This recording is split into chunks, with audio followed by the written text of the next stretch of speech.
আপনার কৃতকর্মের কারণে সৃষ্টি হবে বাস্তুদোষ। এমন একটা কাণ্ড আপনি করলেন যেটা রিমুভ করা কঠিন। হয়তো বাড়ির একটা স্পেসিফিক দিকে আপনি একটা টয়লেট বার করে ফেললেন এবং এই টয়লেট বার করা এটা সম্পূর্ণ নেগেটিভ ইম্প্যাক্ট তৈরি করলো আপনার বাস্তুর ওপরে।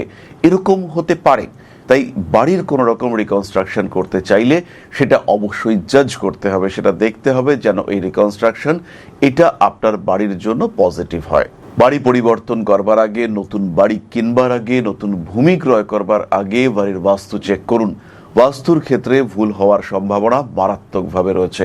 আর যদি বাড়ির বাস্তুতে ডিস্টারবেন্স আসে, সেই ক্ষেত্রে মানসিক শান্তি, তৃপ্তি, আপনার ভালো থাকা এটা কিন্তু দীর্ঘকালের জন্য নষ্ট হতে পারে। টাকা পয়সা লেনদেনের ক্ষেত্রে আরেকটু পরিকল্পিত হওয়ার চেষ্টা করতে হবে এবং জমি জায়গা সম্পর্কিত টাকা পয়সা লেনদেনের ক্ষেত্রে অনেক বেশি পরিকল্পিত আপনাকে হতে হবে।